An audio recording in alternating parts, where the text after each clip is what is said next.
Yo, yo, yo. You know what it is? It's your boy. Big Brandon Carter, King Keto, Gymnasium Jesus. We are ready to start another show. Yeah, we starting a little bit late, man, but listen, I ain't got no excuses, motherfucker. You should be used to it by now, man. This is how we roll, all right? You know what I'm saying? And we got a lot of stuff to talk to you about today. This is going to really be focused on getting to the bag, getting that money. And I'm super excited to share this with you today. Let's start it.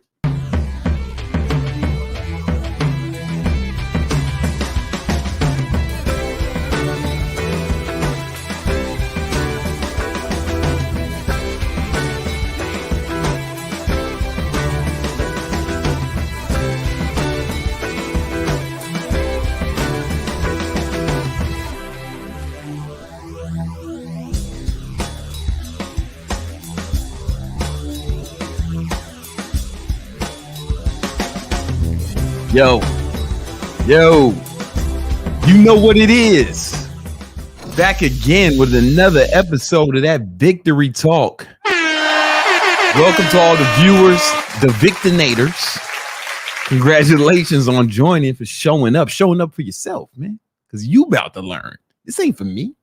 There's all types of shit I'd rather be doing than talking to you. But I'm going to do it, man. It's public service. Never forget what you came from. You know what I'm saying? So I'm here to help you build your money, muscle, mindset. That's what this podcast is all about. Building your money, muscle, and mindset so you can. It's two things. Two good reasons to build your money, muscle, and mindset. To flex on the haters and stun on the hoes. I mean, I guess there's auxiliary benefits like, you know, taking care of your family, generational wealth, man. But fuck all that shit, man. That's not. You'll be able to do that too if you so desire. All right. And this podcast is 100% dedicated to that. 100% dedicated to that.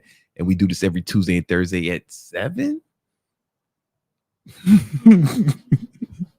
About 7, man. It's just me today. Me, your humble and gracious host, Big Brandon Carter, BBC, King Keto, Gymnasium Jesus, Jesus de Gimnasio para mi gente, and and I am joined by my team. We got the homie Nima, straight out of Iran. You know what I'm saying? Came through. He used to be a nuclear physicist, man. He was building he was working on the bomb and shit, you know. But we got him over here. And now he's working on the podcast. Soul. Yeah, man, we saved you, man. There would have been a lot of blood on your hands. We're doing God's work, man. You know what I'm saying? And then we got Minovia answering, kicking out the haters in the comments and monitoring the shit. You know what I'm saying? The SuperChats. You know what I'm saying? She over there doing her thing, man. She too was saved. You know what I'm saying? From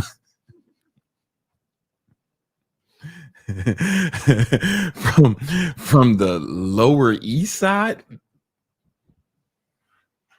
You know what I'm saying? She thought she came up when she was on the motherfucking, when she used to come see me on the Upper West Side.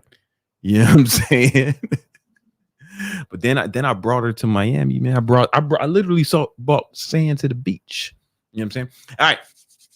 So that's the team we're working with. And then the fourth member is you.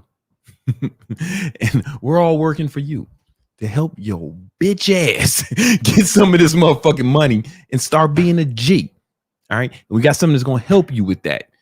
It's today's sponsor. This podcast is sponsored by Big Money Methods. It's the newsletter that me and the homies put together. 100% free. And it's full of tips to help you get money. You know what I'm saying? It's going to be biohacking tips, fitness tips that revolve around getting money. Right? There's going to be productivity tips to help you get money. There's going to be financial advice to help you get money. Right? That's all that's about. If you're trying to come up, you need to join that newsletter now. We send out newsletters twice a week. There's nothing to sell you. We just want to help you come up. You know what I'm saying? Because that's what we doing here, man. You know what I'm saying? Like I would like my legacy to be, I helped a whole bunch of motherfuckers start balling. A whole bunch of motherfuckers start balling. All right. So that's our sponsor for today.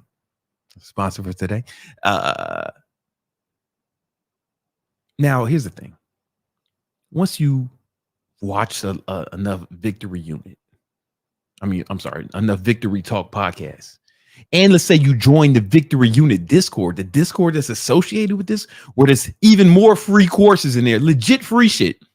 Right. And I'm in there giving tips and tricks and shit to get money every day. I'm going live in that bitch answering questions to the Victinators who join the Victory Unit, and I'm answering questions. I'm posting shit in there all the time, posting videos in there sometimes, shit that I don't put on YouTube. Really out there trying to help you. Once you join that, you consume that content, right? And you're also consuming Big Money Methods, that content. Eventually, you're going to start getting some bread, right? And if you're like me, you're going to be out here flexing, man. You know what I'm saying? Fuck all that. Fuck all that save your money, make your own coffee bullshit, man. We out here to ball, man. That's poverty shit. You know what I'm saying? We out here to ball and flex. And when you start flexing, here's what's going to happen. You're going to see people. I've talked about this before, but it bears repeating. Once you start balling and you start flexing, if you're a guy like me, you're going to start flexing. People will start saying, rich people don't dress like that. Rich people don't buy this. You know what I'm saying? Or somebody left a comment the other day, and it was interesting. He said, man, if he was really rich, he wouldn't talk about money. Rich people never talk about money. Let me show you something. I just want to show you. This is what you're going to have to contend with. These are problems I want you to have. Right now, you're struggling about, oh, fuck, how do I pay my Verizon bill? You know what I'm saying? Man, fucking ramen is up 30 cents. Man, how am I going to fucking eat? Right? That I want you to have these kind of problems. All right? People are going to say, rich people don't talk about money. But let me show you something. Let me just show you something real quick. So I'll tell you when to show it, not yet. Right? So they say rich people don't talk about. I hear this shit. You know what I'm saying? However, there's a guy named Tony Robbins. Tony Robbins is a legitimate billionaire with a B. And not only does he talk about money, he has a book called Money. Right here. Let me just show him. Just show him the book. It's called Money. Yeah, rich people talk about money. Right? Tony Robbins is a billionaire with a B. If they don't say that, then they'll say, this is my favorite. Rich people don't dress like this. Rich people don't dress like that. And I even hear this from fucking some people with someone like this guy. He's got some bread, right? I'm gonna show you this shit in a minute. I gotta find the right one. This, let me see. He might have deleted this shit because it was so stupid. Hold on, man. Check this shit out. Let me fucking. Beliefs you had that held you back the most, that people will. Oh, that's not it, man. Let me find this shit. This shit was so funny to me, right? If you're nervous on camera, go straight. Fuck, man. I want to find. He might have deleted this shit because it was so insane. All right. Hold up. Somebody said this shit to me and we were dying laughing. Hold on.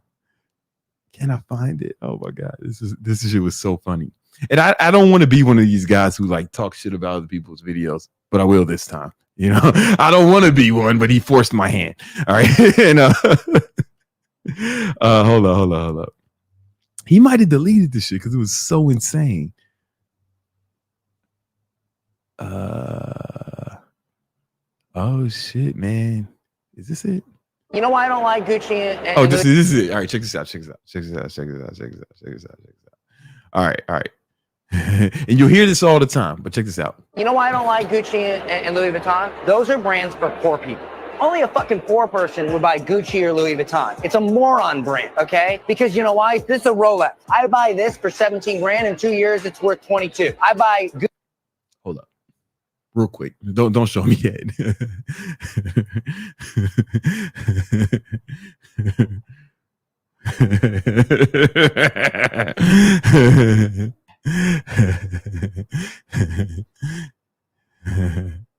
Just you can show this man. Rolex prices on the decline in the secondary market. They're hitting all-time lows. right. But okay, whatever. I just thought that was funny. But okay, let's continue. Gucci or Louis Vuitton, it's worth dick. It's a moron brand. It's, hey, look at me, I don't have any money, but I'm gonna spend what I do have on this to look rich. A really rich person doesn't have to buy stupid to look rich. He is rich. It's only the people who are rich that need to buy brands like Gucci and Louis Vuitton. So look at Mark Zuckerberg. Look at Elon Musk. Do they wear that? No. Look at white nerds. You know what I'm saying? Of course not. Okay. All right, now I understand the sentiment. And it makes sense if you don't think about it. But when I hear people say that, I remember working in the Prada store for 2 years as a security guard, 5 days a week. And I saw tons of rich people come in. In fact, I saw, I keep forgetting this guy's name, the CEO of Twitter, the old CEO of Twitter, not Tony Starks. I mean, Elon Musk. Oh, Jack Dorsey. Jack Dorsey, the founder, CEO, billionaire. I saw him come into Prada and shop. You know what I'm saying? And I saw him go across the street to, you guessed it, Louis Vuitton and shop more than once. Because I used to be on the one at Fifth Avenue and I used to be in the one in Soho. Like they would move me around sometimes. And it's like just literally not true. Like the majority of the people who came in the shop were really rich people. And then sometimes we would have these events and it was only for people who spent a lot of money at the events, right? And I'd have to work there because I'm security, right? And these motherfuckers were balling. Like these were balling. These were all like high level, super rich people. And then the celebrities would come in buying bags, you know, rich. Some people say, oh, celebrities are given the clothes, not at the luxury stores. Man, I mean, I'm sure there are exceptions, but Nicole Kidman came in and bought a big ass fucking Louis bag and a bunch of other shit, and some of the ready to wear, some of the gowns and shit. Right? Jack Dorsey came in and bought it with his own money. I synced it. You know what I'm saying? And then they would come some other times. It's like it makes sense, but it's not true. And then if you read LVMH, right? It's a company that owns Louis Vuitton, Hennessy, Fendi, a bunch of really high-end brands. You can read their quarterly reports, their earnings reports, right? It's all free, right? It's all free. Hey, fucking bitch, this is not pre-recorded, you dumbass. It is fucking December. So zoom this in. It is December 19th and it's 7:30. This is live than a motherfucker, ho. I wish I could fuck you up, man. Wring some of you motherfuckers' necks. I digress. You know what I'm saying? I digress. You can read LVMH's quarterly reports. It says right there. Oh, I saw another video. There's another video on YouTube. It's got millions of views, right? Before I go into quarterly reports, I'm gonna come back to that. There's a video where the guy, he mentions their quarterly reports, their earnings reports, and the premise of his video was that only poor people buy this, right? And he said in the video, 50% of their revenue comes from middle class and lower class people. 50% of revenue. Well, it stands to reason. If 50% is poor and middle class, what's the other 50%? Yeah, fucking rich people. That's fucking half their revenue comes from rich people. And another 25% comes from middle class people. And another 25%, only 25% comes from poor people. So when guys like this say that only poor people buy it, no. Literally 25% of the people who buy it are poor. 50%, according to their own annual reports, are rich people. The guy in this video conveniently left that part out. He just, but anyone who fucking thinks it does not. Okay, well, what's the other 50%? Who is it?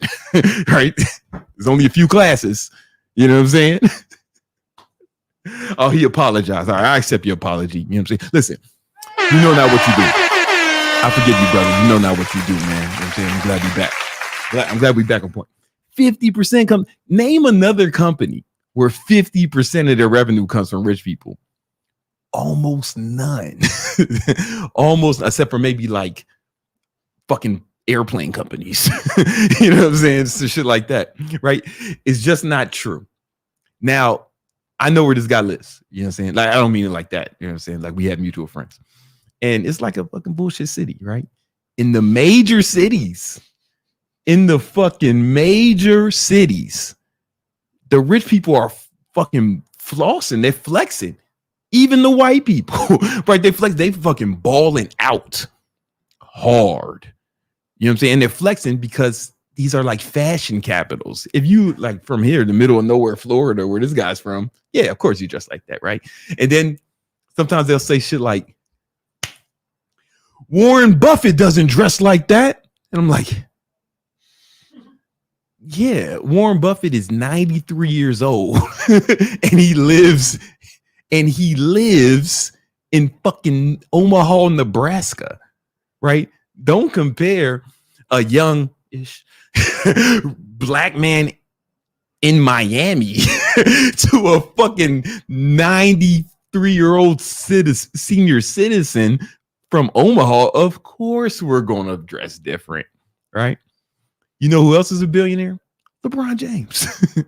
LeBron James. And he dresses way more ostentatious than almost anybody. You see him, he'll have like several of these fucking $50,000 bracelets on. He'll have fucking a fucking $500,000 watch on or $1 million watch on sometimes, right? And he's just chilling, right? According to him, he's broke. You know what I'm saying? I seen Ronaldo multiple times, head to toe Louis Vuitton, and they buy this shit. I'm telling you, he buys this shit. It's nothing to him. By this, according to him, then they're broke. And you just see shit like this all the time, and that's the shit you're gonna have to contend with.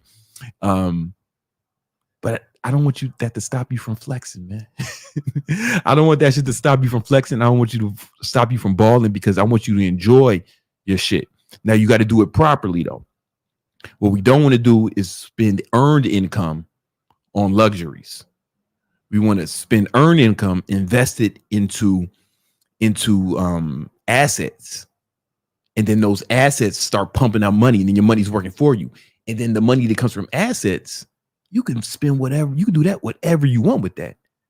Fucking buy 8 Lambos if you got the money, man. You know what I'm saying? Buy a bunch of jewelry, like buy a bunch of fucking all my like expensive shit that comes from assets. And we're gonna get into that, you know, like the stock market later in this, you know, when my man Romulus come on to do the market recap, we'll talk about the stock market. But like all my jewelry came from stock market money, right? My Richard Mille stock market money. So the money I made working, I put in the stock market, made profits, took the profits out, bought this, but the money I made working is still in the stock market making money. You guys understand that? It's still there. It's going to make money, and it keeps coming. So I can buy another one of these next year. You get what I'm saying? Are you guys getting this? You can do whatever you want if it's passive income. The only stupid thing is spending earning them, unless it's a tremendous amount of earned income, right? If it's a tremendous amount of, like if you know, NBA players, they make millions, right? CEOs of big companies, they make millions. Fucking passive income, man. Their earned income is so fucking big. Who gives a fuck, right? It doesn't matter how you dress. That doesn't mean you're rich, right? Tony Robbins is a billionaire. He was on Logan Paul's podcast. He had on a $400,000 Richard Mille, the white one, the Bubba Watson. According to this guy, he's broke. Oh no, he said the Rolex to go up in value. Rolexes are going down in value, right? If he would have bought that 2 years ago, he'd be fucked, right? But, and I'm not trying to talk shit about Dan. I'm sure he has redeeming qualities. But yeah, like, I understand a guy who looks like this, talks and sounds like that. I understand why he may resonate with a Mark Zuckerberg type. You know what I'm saying? I get that. I get it. That makes a lot of sense. Right. And I'm not saying he don't have money. We have mutual friends. He got bread for sure. But motherfuckers just don't be knowing. I don't know. I'm going off of that. Let's talk about getting some money. So you too can have motherfuckers hating on you for flexing so hard. All right. And we're going to start it off with, is it real talk or is it habits of the winner? Yeah, that's the sales one, right? Let's do the sales one. You tell me which one it is. You surprise me.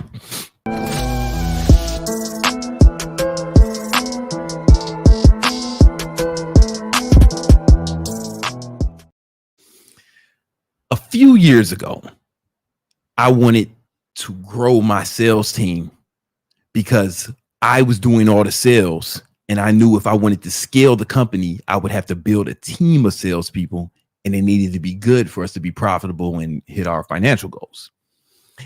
And now I was a good salesman by myself. I had done millions of dollars myself in sales, just me. But I did not know how to build a sales team. And when I went looking for information on how to build a sales team, I could not find it anywhere. There was not a lot of resources. And we'll talk about why in a minute, but there's not a lot of resources on how to build a sales team. So I went to the person who at the time was the best that I knew on how to build a sales team. And that was the Wolf of Wall Street. And I paid him $15,000 for a weekend at his crib so he can break down to me how he built his sales team back when he was scamming. And not because I wanted to scam. I have a good business, right? But one thing I do know about sales, it's more difficult to sell bullshit than it is to sell good shit. Because the new iPhone sells itself. I tell you, there's an iPhone 16 out right now. You're just going to buy it, bro. Most of you are just going to fucking buy it because it's such a good product and they have such a good reputation. He was selling real bullshit and he went to jail for it, but he knew how to build a sales team. And I thought, okay, if I can take those same skills and use them for good, then I'd have tremendous results. So I went to the Wolf. I was at his house. And I learned a lot from him on how to build a sales team. And now my sales team has done over $10 million in sales. I just got the plaque earlier this year. I got the plaque from ClickFunnels that shows, when you do over 10 million in sales and it's ran through their shit, we use the ClickFunnels for the landing pages, but it's for people to book calls with our team. And once you do that once you've proven that you use one of their funnels in some capacity to sell over $1 million and they check all the records and stuff, I'm just sell over $10 million. They give you that plaque. And I got mine. And in this video, I'm going to show you how I built my sales team,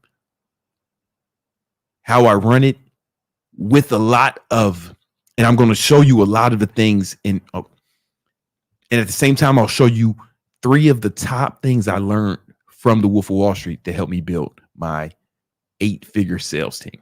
All right, let's get into it. So the first,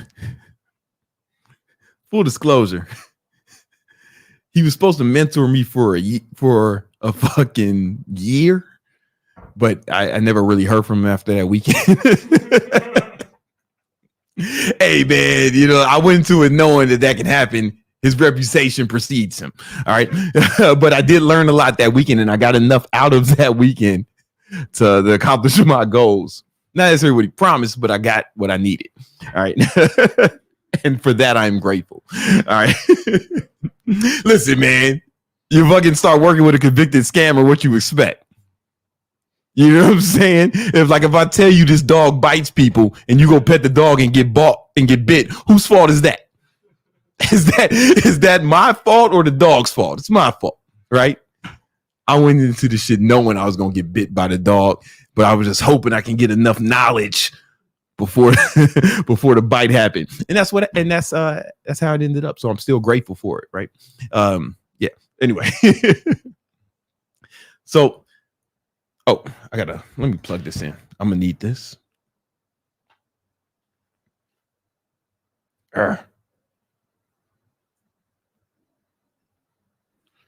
Sorry, guys. This shit is live. It's just me, okay? And Nima. And my big titty girlfriend. All right. Can you see this shit? Dope. All right. So the first thing I learned from The Wolf of Wall Street is the importance of data, or data, if you're a pretentious douche. All right. And the data, you know, I went in there thinking, man, just how do I get my sales team numbers up? How do I get them their close rate higher? But the whole first day, we just talked about data, and you forget that this motherfucker did have $1 billion sales team. You got to know math to do this shit, right? You just think of him as a sales guy, but like he actually had $1 billion operation. You know what I'm saying? Before the feds came. All right. So the importance of the data. And there's a few key data points that we focused on. One was lead flow. Oh, that was dyslexia at work, man. Don't worry about it. Lead flow. And when I say lead flow, it's like the economics of leads. Like how many leads are you getting in a day? What's your closing percentage? How much is the lead worth to you? Right. You know, all these things, because especially with business, the whole game, when you're running a sales team, for your sales team to be effective and profitable, the whole game is cost per lead versus lead value. And what do I mean by that? Well, lead value is how much a lead is worth, right? And cost per lead is how much it costs you to acquire the lead, not to acquire the customer, but to acquire the lead. Like we kind of start there, right? And so it's not the cost of acquisition, it's the cost of actually getting the lead, right? And we can see this we can see the cost per lead in the different ad managers, you know, YouTube, the Google ad manager, the Meta ad manager. You can actually see how much the leads cost, right? And you get the lead value. All you have to do is divide your total number of sales by the total number of leads, and that's how much a lead is worth. I hope that's making sense, right? So we went back and got super serious about tracking, and I know it's a recurring theme on my channel, is the importance of tracking, but we got super into it after we talked to the wolf. So I'm going to scroll back to a month that I want to show you. Hold on, I'll show you our tracking data. Give it a second to load. All right. So this is our old tracking sheets. We have a way new one that we started this year that's way more detailed, but I'm using this one because I don't want you to see exactly how much the salespeople made. This one, I mean, I could show you, but I want to show you the other one just shows it, right? So I can show you this, right? So, for example, we track everything now. We get super crazy about it. So this is the amount of, so for this month of June of this year, boom, total revenue, commissionable revenue, right? This is like money that came into the company that we're going to pay commission on, right? Not all revenue is commissionable, right?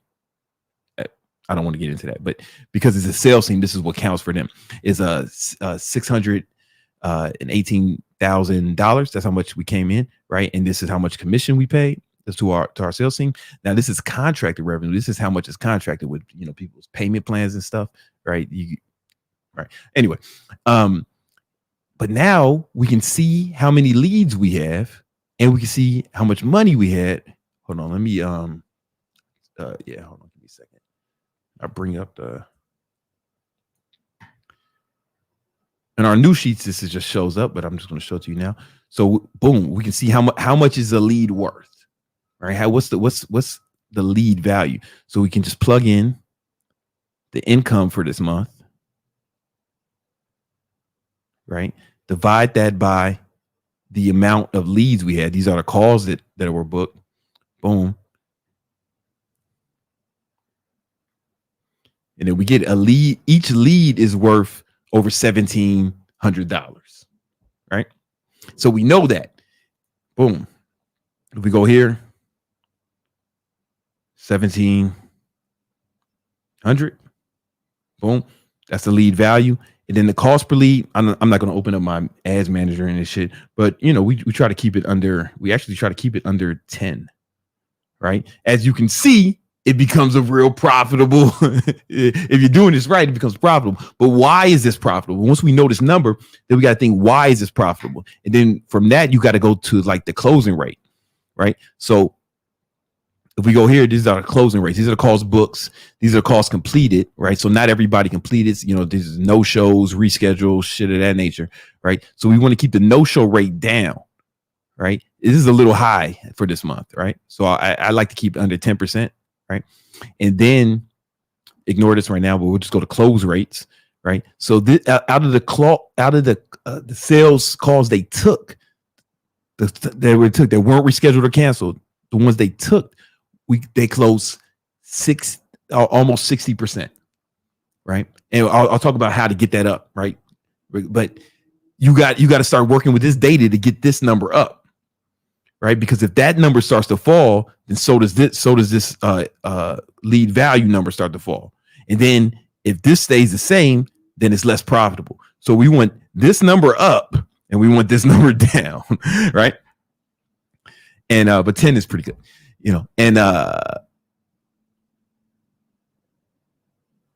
Right. So we can see all of this. We can see all this data. We start tracking it, but then we get even crazier, right? Now I can see, for example, now here's where it gets kind of, we don't love this, right? Because there were so many reschedules and or no shows that even though the close rate of calls they actually took was 60%, the close rate of total calls is only 28. Right. So we want to get that up as high as possible because that's going to affect the lead value. Right. Is this making sense? I hope this is making sense. Right. And then I got even crazier. Well, I'll talk about that more. Right. But that's just part of stuff. We just got super crazy about data. And there's more shit that I'm going to show you data wise before. And this is what we were doing early. This is what we were doing up until like a few months ago. The tracking we're doing now is way crazier than this.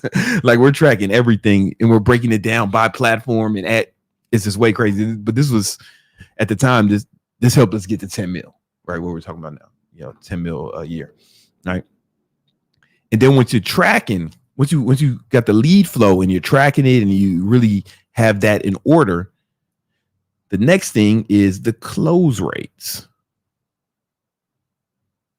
And I kind of just went over that a little bit, right?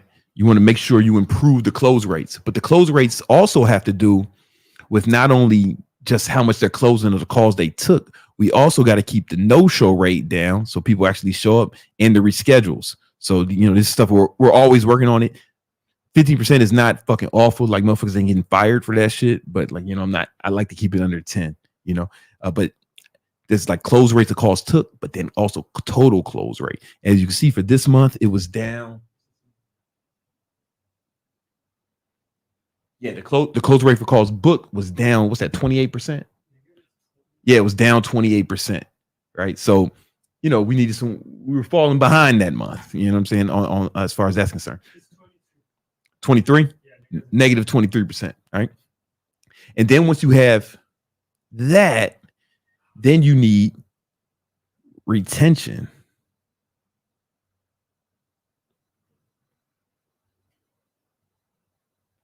Right? Retention, you have to keep the clients on so you make more money.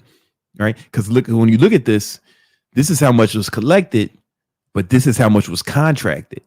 Meaning if they stay with us throughout the whole term of the agreement, like that's how much money we'll get from those people. Right? But that's a big difference. $200,000 is $200,000. We have to make sure they get it. We have to make sure this happens. And there's a few ways to do that. So the way I look at business, because I started off in sales, I think of business, at least the businesses I run, is that the sales team is the nucleus of the business, right? And then you have the marketing team.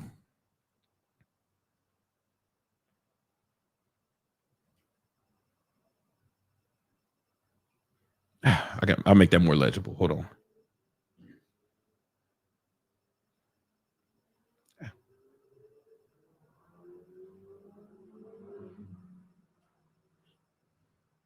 You have the marketing team, right? And then you also have the customer service. All right. But I look at it as everybody works for the sales team, and the sales team is the nucleus. So the marketing team's job is to bring the leads in. Right. I don't want my sales guys getting their own leads. I know some organizations you got to do that shit. That's not what I wanted to run. Right. A marketing team, its job is to get the leads, but also make sales easy. So here's the thing. If you've ever been in any organization where there's a marketing team and a sales team, sometimes they become combative. Right. So if things aren't going right, the marketing team will blame the sales team. They're just not closing. Or the sales team will blame the marketing team. And they'll say shit like, oh, they're giving us bad leads or blah, blah, blah, blah, blah. They'll always try to pass the buck. Because I'm proficient in marketing and in sales, I know that both of them are full of shit. And however, I will tell the marketing team, hey, if they're not closing, you need to focus on making it fucking easier for them. Right. But I'll still yell at the sales team too. Make no mistake. Everybody gonna get the smoke. But in my organization, the marketing team's job is to make the sales easier. And we do that by having better marketing. Like if the marketing is good enough, the sales should be easy, right? If you need superstar salespeople for your organization to run, then you have a marketing problem. You get what I'm saying? If your business is reliant on superstar salespeople, you have a marketing problem, right? But then there's also the customer service team. Customer service team is actually help the clients, make sure they get everything they need, right? And hold up. And to retain them. To retain the clients so they don't want to leave and they don't want to breach their contract or their agreement, because if they retain them, what happens? Everybody makes more money. You know what I'm saying? The sales team makes more money if the customer service team can retain the clients. If the clients are happy and they're staying with it and they're happy to stay with them, that's the thing. You want to help them so much that they're happy to stay. You get what I'm saying? Like if they couldn't stay, they get upset. That's what I tell that's what I tell my customer service team or my customer success team, right? They need to be so fucking thrilled and so happy that they are delighted to stay, and they'd be pissed if they couldn't. That's the job. And if you do that, you collect more revenue and everybody makes more money. The whole team makes more money, right? Because if the sales team, if it's easier for the sales team and they make more sales, then the marketing team's ads are more profitable and they look like fucking geniuses, right? Sometimes the people who run my ads, those teams, they'll be like, man, we got this much return on ad spend and it's fucking amazing. And I'm like, don't start fucking sucking your own dicks just yet, motherfucker. Like it's just you need to thank the sales team because they fucking closed that shit. You know what I'm saying? They closed them leads, and bro, without them, it's nothing. And the same thing to the sales team too, where it's like, hey man, don't get on your fucking high horse, asshole. The marketing team made that shit easier for you, right? And then if they're getting like a lot of retention, hey man, the fucking customer service team, you need to thank these motherfuckers. And it all works. Then here's the thing. Then you start getting testimonials. You use the testimonials as marketing, and it all goes full circle, baby. You know what I'm saying? It all comes full circles. Because the better they do, that means the more testimonials we're going to get. And then we use the testimonials in marketing. That makes it easier to sell. So it's a beautiful ecosystem. It's a beautiful ecosystem, right? And we talked about this shit the whole first day. We didn't talk about scripts, sales tactics. Me and the Wolf talked about this shit the whole first day. And so you need to start thinking about this in your organization. It's not just the sales team needs to close better. Yeah, they do. We want to talk about that. But is the marketing team making it easy for them to sell? Right? And is your client success team or your customer service team making sure that the customers are delighted, ranting and raving, giving you positive reviews? You know what I'm saying? Giving you testimonials because they're so happy, right? Because all that affects your sales. It's not just one thing. It's like the business is like an organ. The business is like an organism, right? You know, it's not like the heart is the most important thing. The heart, the sales team may be the heart, but that's you ain't got a liver, you still die. You know what I'm saying? You ain't got kidneys, you still die. It all works together and everything has to be running effectively. All right. Next thing I learned from the wolf was the importance of scripts. Now, I knew scripts were important. But I started taking it a lot more seriously when I after meeting with the wolf.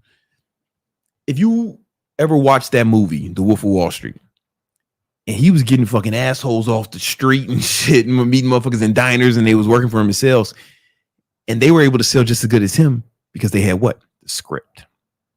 Because they had the script, right? So it's very important. So first thing you need to do is make sure you got a rock solid script for your team and make sure they're following. Right? Motherfuckers can go, make sure they're not going like way off script. Make sure they have an actual roadmap to follow, a game plan when they go into it. Now, they can make adjustments and everything. You're like the offensive coordinator on a football team, but the quarterback can go out there and make audibles, you know, if the defense gives them something different. I know all you foreigners won't know what the fuck I just said, man. And I don't know how to explain it in the soccer terms. And don't get mad at me because I said soccer. That's an English word. That word comes from Europe. You know what I'm saying? Look it up and then apologize to me. All right. So they need a script. But just because you give a motherfucker a script doesn't mean that he's got it, right? You know, you can buy a Paula Deen cookbook, but that don't mean you're gonna be able to make racist pancakes as good as her, right? So you also have to have training. You have to train your sales team, and we're gonna talk about how to do that.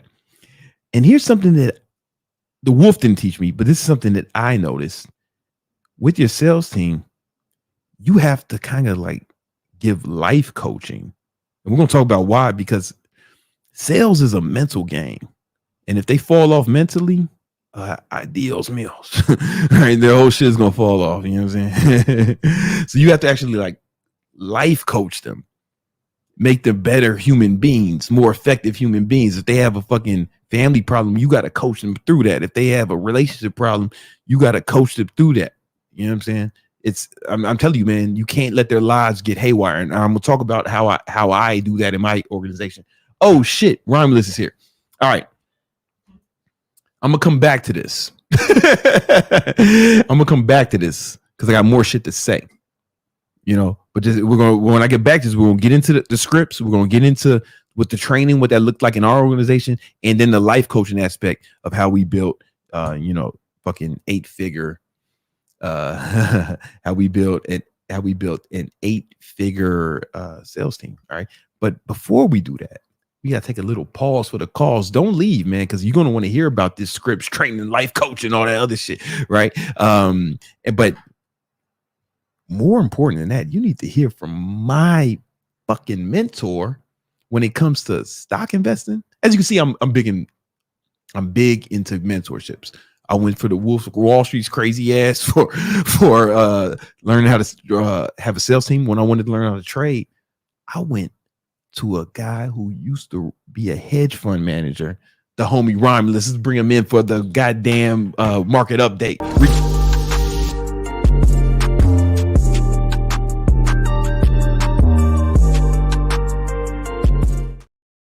Romulus, what up, man? Mr. Brandon, thank you so much, and I appreciate another chance to spend some quality time with excellent people at the Victory Unit. You were mentioning Jordan Belfort a minute ago. Yeah. Stratton Oakmont. When I started on Wall Street, you believe 29 years ago, Brandon, 29 years ago, 67 Wall Street. There wasn't a week that went by, not a week that went by, that there wasn't some cat that was coming to our firm from Stratton Oakmont. Yeah. There wasn't a week that went by that some cat from our firm wasn't turning tail and going over to Stratton Oakmont. Oh man, like it's hard out here for a pimp. A lot of hoes jumping ship.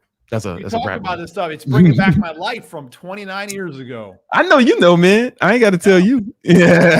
And I, a long time ago. Long time ago. So today, though, stocks. Today we got what's going on today? Today we got stocks. Today we got markets. You know, we upgraded the markets a couple of months ago, Brandon, and now this has been quite a move.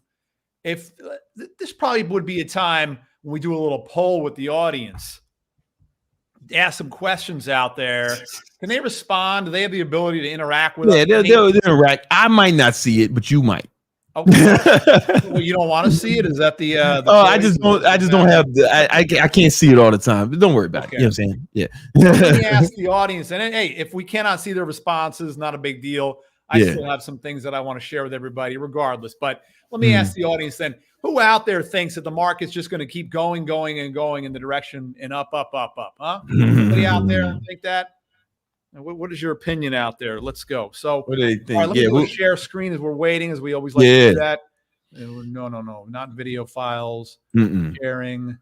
It takes me a minute here. There it is, and go. All right, give it a couple of seconds to count down. Let me know, Brandon, if you do see that. I see it, man. What's up? All right, good. So, as we were mentioning, things have been up 16% from the October 27th low till today's new 2023 high, not a new all-time high. Yeah. The Dow Jones been at a new high for a couple of trading days. That's new all-time high. NASDAQ 100 went to new all-time high territory today, actually. Just today. Wow. They hit a new high from the 2021. What? That's been that That's long. a new all-time high today on the NASDAQ. New all-time high, just come on, man. Up there in the last 2 hours of trading. And this is the kind of thing that, you ever heard of the term FOMO, Brandon? You ever heard of that before? A fear of missing out. And that's what's going on in here. Look, FOMO is not an investment strategy. FOMO is not how you get rich. FOMO, that's a fool in action. Yeah. That is a fool soon to be parted from his money. Okay? You're buying because everyone else is buying. Yeah. I think that's probably not the best way to go about coordinating the millions and billions that you envision having for yourself over the next several decades of time. Yeah. Okay? I want you to start thinking right now in a contrarian manner. This is that kind of time, because everybody is thinking the same thing. Yeah. Everybody's standing on the same side of the boat right now. See, every week we get together. We've been doing this for a while. We talk about different things. We bring up different ideas. We bring up ways that we can make money in what is happening in the current market conditions. And every week we get more people that watch these episodes, that listen to us, that check us out. They join us. They become centurions in the Victory Unit Legion. And they tell me, said, look, I've been watching. I mean, we just spoke to somebody today, actually. Somebody today said, I've been following Brandon for a very long time. It's been a huge help in my life. And then since Romulus and Greg came on, started talking about stocks, he said, I noticed that you guys, you're making money for your people. Yeah. I noticed that when you guys say something that maybe the next week, 2 weeks, 3 weeks later, what you're saying is coming to pass. That's a fact. So I've been watching this, and therefore that's why I joined, because I watched it for myself. Watched it happen for themselves. And so sometimes it's, hey, well, you want to be in the market right now? You want to be buying. You want to be selling. You want to be buying bonds. Now it's not the time to be buying stocks. That's the question that I have for people waking up this morning or waking up tomorrow morning and saying, yeah, I've got to buy stocks. In a month or two from now, that's when you look back and think, oh, wait it. So you're thinking it's going too hard right now? That's a sentiment. I can tell you this: nothing moves in a straight line forever. Nothing moves in a straight line, right? Nothing moves in a straight line. Sometimes you hear me just repeat the same mantras again and again and again, because the simplicity of it is what makes it work so effectively. Nothing moves except for a bankruptcy, in which, by the way, bankruptcies are much more rare than what most people believe. Even during bad times, I was trading through 02. I traded through 08, 09 successfully in both cases. And bankruptcies were happening back then, but not nearly as much as what you would have expected. And in today's market and global economy environment, they're almost unheard of. Yeah. So nothing moves, nothing goes straight down. Nothing goes straight up forever. They take breaks. They need pauses. They change direction. They ebb and they flow. They wiggle around. They wave. That's how things go in life. I mean, when was the last time that anybody that's listening to the sound of my voice tried to do something that took more than, I don't know, a few minutes or a few hours? In other words, something that actually needed some time, that you just got there in a straight line.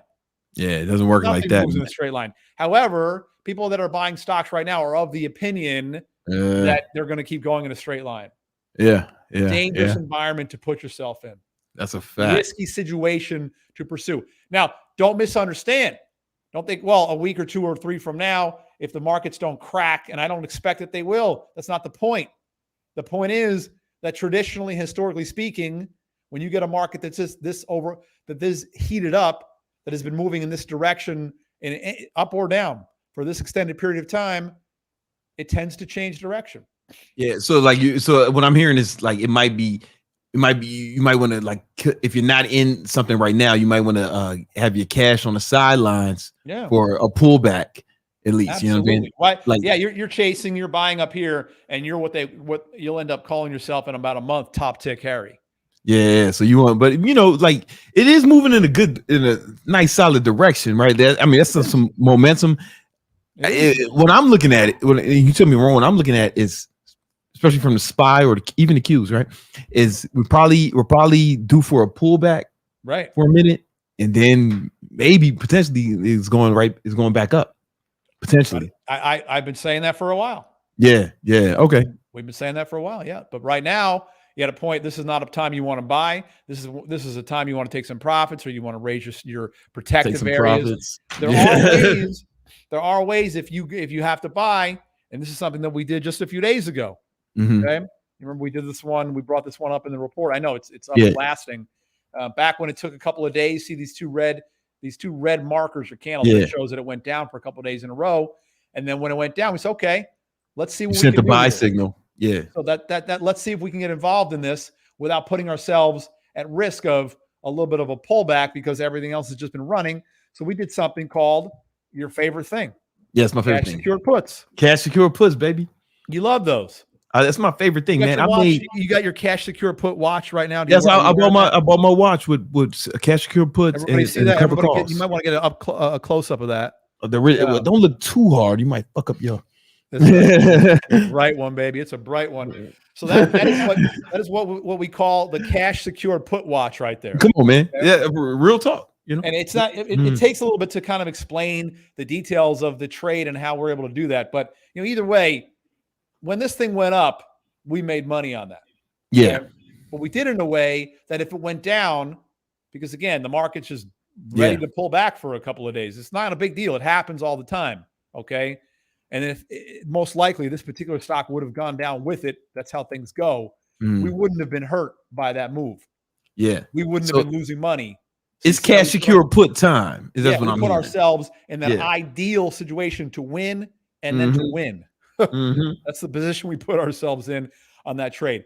And there are a few others out there. These things don't grow on orange trees in Miami, Brandon, but their opportunities are out there. Another thing I want to be talking, we've been mentioning this for a while too. I know Greg, when he subbed in for me over Thanksgiving a few weeks ago, he was talking about this as well. Gold, we're still on this, and now we're making money on this move. This is something that has been a source of a lot of angst for gold investors. Well, anybody that was in it for the last several years. Stock seems to hit it high and then pull back, hit a high or hit the area, pull back. Now, though, things are changing. This could be a move that maybe doesn't unfold overnight, maybe doesn't unfold in the next week. But over the next several months, possibly a year or two, we should be seeing significantly higher prices in gold. And now our people have been able to take advantage and profit from that situation. But we see continued profits in that for quite some time. In addition, last Wednesday, so that would have been a day after we spoke last. Yes, day after we spoke, Jerome Powell from the Federal Reserve Board of Jay of Powell. the United States. He was talking about interest rate decreases. It's funny though, because he was talking about this on Wednesday afternoon, and one of his henchmen came out on Friday and said, well, we're not talking about interest rate cuts. You idiot, you just said it 2 days ago. Yeah. The whole world heard your chairman say interest rate cuts. They heard it loud and clear. So what y'all those of y'all may not understand, when interest rates go down, stocks usually go up. Is that too because much you can borrow money for cheaper, and when you can borrow money cheaper, everyone goes out there and borrows money for cheaper. That creates extra business activity, and then that creates extra profits, which then gives incentives for stocks to go higher. It's a virtuous circle. And so the chairman was talking last week about interest rate cuts next year and into 2025. No wonder the stock market's up. 2 days later, one of his guys comes out and says, well, no, we're not talking about stock interest rate cuts. The former FDIC chairwoman, Sheila Brown, I think her last name is, she's talking about the Fed creating, look, they talked about interest rate cuts. They have now given the green light to an artificial intelligence bubble. Yeah. All right. This is one of the stocks I'm looking at. I got some questions about some stocks, but yeah. So, and we will, as usual, we will get to those, of course. Yeah. So Microsoft, we've been writing about this one as well, that this is a stock that on dips, you want to be buying this as long as the Fed is talking about cutting interest rates, because the artificial intelligence bubble is upon us, but it's going to be really heated up over the course of the next, let's say 12, 18 months, give or take. And that doesn't preclude a temporary pullback, because if you look at the internet bubble, the dot-com bubble of 1995 till the year 2000, there were definitely periods when people were buying just like right now. Yeah. And then a month or two later, they got their fucking asses handed to them. I mean, and then the market would fire up again, then boom, fire up again, and then boom. You've got to be careful in environments like this. You've got to make sure that you're not top tick Harry. Critically important that you're not top tick Harry. Okay. One of my favorite stocks that I made a fortune on back in 1995, 6, 7, 8, 9, 2000 was Cisco. And I'm telling you, every 5 or 6 months, the stock would drop 20 or 25%. Boom. But then it would rise up, and then people would just start to pile in right before it go down. Yeah. And they lose 20 or 25%. They're like, what the hell just happened? Yeah. You're buying after the market's been running up for 7 straight weeks. You're top tick Harry. Okay. Don't be top. That's the theme of the night. Yeah. Don't be top tick Harry. Okay. Just exercise a little bit of patience. I read something earlier today, Brandon, that I don't know why I needed to be reminded of how critically important this is. If you don't rule your passions will rule you. All right. And if you are flying into the stock market in the last 2 days, that's FOMO. You are being ruled by your passions. Your emotions are getting the better of you. Trust me when I tell you this. Founding member of, well, not the founding member, the largest investor right now in Tesla, the CEO, Elon Musk, the richest man in the world, he does not second richest. The richest man in the world right now is the CEO of LMMH. Of what? LM. He's got more than $200 million. Yeah, it's new. He just hit it. Check that out, Nima. Yeah. You know what I'm saying? Well, okay. The second richest man in the world. Yeah. Elon Musk. He doesn't operate and allow his emotions and his passions to control him. Why would you do that? Just because you have less money than he does? Yeah. Does he have emotions? It's not that we don't have emotions, but we learn to control them. We learn to mitigate them. We learn to operate in spite of them. Okay. Yeah. All right. So we got. So it sound like cash cure put time. That's what I'm hearing. Yeah, and that's my favorite thing anyway. Been doing it the last couple of weeks here, and it's been you know what I love about it, because again, when the market falls, not if, when the market pulls back, even if just a little bit, we don't lose money on the pullback. Yeah. And if the market keeps going higher, we make money as the market goes higher. Exactly. It's beautiful. It's not beautiful. Always, look, not every market environment. I mean, you can look at the S&P over the past. Let's look at it from a little bit of a wider perspective. Sometimes it goes up, sometimes it goes down. Every condition is not primed for a cash secured put. Yeah. But sometimes it's better than others, and this is just one of those times. This is one of them times, man, and it's beautiful. It's beautiful. So yeah, right on. Cool. Right. You had some individual stocks. Oh man, all right. Let's start with that Microsoft, man. Mm-hmm. We're consolidating in here now. Yeah. As it's been pulling back, even just a couple days ago, trading at the same point that it was in the middle of July. That's why I like it. It's like right there. Yep. And this in the mood for probably a little bit more of a pullback, but it's a buy on a dip. Okay. It's a buy on a dip because we just checked it. Elon is now, he's number one again. And the homie from LVMH, Bernard, he's number two right now. He's number two right now. Does it change every hour or every day? I don't know when. That's I don't know where you got that from, but it says December. Oh, every month. Net worth, right? So maybe some stock shit. It's just been going up.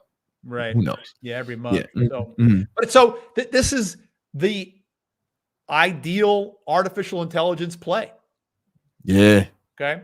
And people might say NVIDIA, but NVIDIA has they have political problems that they're dealing with. They have competitive problems that are sneaking up on them. Microsoft doesn't have a lot of those problems. Yeah, it's an American company. It's a better AI. It's a better play and a way to get into the AI play. And it's been consolidating in here. It hasn't run away and just kept going higher and higher and higher. Buy it. Nice consolidation right at the point, right at the old resistance. Yeah. So that's not a bad way. Again, I like to buy them on dips. That's my particular way to play something like that. And again, speaking of dips, when we get dips in the broad market, there are different price points that'll make sense to go in and start to do some buying. So that's Microsoft for you. And a bit of a victory unit nutshell. All right, you got an NVIDIA for me too. You get a Google. Yeah. So another stock, another big AI play that has been consolidating and hasn't really moved too much here over the in the last couple of weeks, but back, and it could be a good play into 2024 as well. I prefer Microsoft on the dip. But you get NVIDIA on a dip as well, and you're not going to probably do too wrong there. Yeah. What about Google? Google's got some other interesting things going on in there. It's a weird looking chart, right? It's sloppier. Yeah. It's messier. Their AI play is less coordinated. Yeah. The one thing about Google that never gets talked about, though, and I at some point it will. It could be years into the future. But they're the leader probably when it comes to these big cap tech companies in quantum computing. Oh. No one talks about that. Okay. It's the next thing. It's the thing like in 2, 3, 4 years that we'll be talking about, like nanotechnology some years ago, and then solar and pot stocks, and now it's AI. The next thing down the road is going to be the quantum computing, and it's serious shit. Okay. Yeah. They've done a lot of great work in there, but it could be 2, 3, 4 years from now before there's real talk about it and then Google benefits from it. But the chart is sloppy, it's messy, and I don't really feel so that's more be like, so you're calling Google is more like an investment, like we're talking about like leap, and I don't options. Like the short-term look of this chart is kind of sloppy and it's all over the place. Yeah, there's other things, it's better things, Yeah, I don't know. I feel like if it hit the 200, it might in this environment that might be a nice play. Yeah, you might get in. So let it see if it gets there. I mean, again, there's no rush. You've got a lot of opportunities. We're taking advantage of the opportunities out there, and you might as well just be a little discerning and cautious with the S&P, the Dow, the NASDAQ at these highs, and more likely than not looking to get a break and pull back over the next 3 or 4 weeks. Like you said earlier, patience, right? I ain't gonna chase it. Maybe it'll hit the 200, and that'll be a nice entry point. If not, that's cool too, man. There's other places to get money. I'm watching oil prices. We've been writing about this last couple of days as well. If this thing gets a little bit real, if they really start to choke off the distribution of the oil through the Middle Eastern passageways, and this thing jumps above that yellow line, gets above 75 and stays there comfortably for whatever days or weeks at a time, the whole conversation will change. Yeah. Everything, because then that's inflationary. and that starts to put price pressures back into the system. And then all of a sudden, all these interest rate cuts gets reworked. Yeah, yeah. So we're gonna have Nima talk to him. You know what I'm saying? He's our ambassador over there. Yes. So how's your Celsius been doing? I haven't watched That's what I'm about to ask you about Celsius. You know, like ever since you said I can promote it to pump the stock. Yeah. I'm not sponsored by them. I sponsor them. I'm part owner in the company, Romulus. I own a bunch of stock. I'm part owner. Buy one share and you can be part owner. Exactly. Of the company, right? Y'all need to buy some Celsius. How is that? Do they have a good short ratio on there? Man, you tell me, man. You listen, man. Romulus, I'm coming. You could tell me. You know. Let's do it. I haven't looked at this one, but that looks like. Greg said. I texted Greg. I was like, man, does that look like a falling wedge? And he said, kind of, I guess, if I squint. It's a little sloppy on the falling wedge part, but you do have some consolidation going on in here. If it breaks, down, then it breaks down. But it is consolidating in here. I mean, it could be looking like a descending triangle, which is a bearish pattern overall. It could. Right. So, but you've got some sideways action, and since the rest of the market is more tuned to go higher over the next, let's say 6 months, not necessarily 6 days or 6 weeks, but 6 months, then on a pullback, this one could be good. So it does have a good short ratio going on here. Nice. Yep. You got 35% of the float, 15% of the outstanding. Okay. Next thing we want to check is, are we doing some fundamental analysis over here, y'all? Y'all wasn't ready for that. What is it? What's that site again? The insider buying holding. I forget it. It's one of my bookmarks, but I can't check it right now. Yeah. Insider. Greg knows what it is. Anyway, I'll check the insider. I'll check if the corporate insiders have been buying that stock. Yeah. Another area, but the short interest ratio is big. I mean, it's pretty big. Nice. That's a good sign. Can you tell them why that's a good sign? That's a good sign because that could lead to a big jump in the stock price if you get some good news. And then they got to cover the shorts, and then boom, it can go from 51 to 61 to 71 in pretty short order when you get a squeeze like that going on.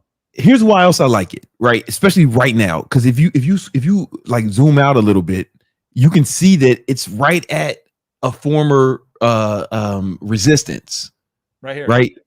A little bit, right? Yeah, right there. And if you look in the past, it's been respecting the 200-day moving average. Yep, which is, and it's like we're like right there. Yeah, it's not too far from there right now. Yeah, it feels good to me, man. But it's still, I still feel like I'm in gambling territory a little bit. That happens. Yeah. So again, you do have some consolidation, and it's a company that at $51 a share, you can do the covered call selling, which is a little bit of a different strategy, a little different than the cash secured puts. You can own the stock. You can cover yourself. You can bring in some income. This is not a dividend payer, so it's going to be all appreciation and all selling covered calls. But it's not a bad way to mitigate your downside and control your risk a little bit. Yeah, and so like this week I bought some more covered calls, and it on Monday. You can see on Monday, it felt like a good spot. And so one or two things are going to happen. Either I'm going to get it signed, or I'll just keep that premium and get my money back on Friday. Right. Depending on what happens. That's simple stuff. So this is something we've been talking about for several months. And I've repeated that this one has been a great covered call selling stock. It's $13. You buy a couple hundred shares, a couple thousand shares. It's easy to do. It's right in that sweet price point. And then when it pulls back, what happens? So this is, if the oil does start to create problems, this is going to go a lot higher. Yeah. Okay. Yeah. And that's my, I own a lot of ET. Yeah. Full disclosure, you know what I'm saying? Did you tell everyone to buy Celsius like I did, or no? We're trying to pump the stock. We just need a little bit of a run here. Listen, guys, at least drink the shit.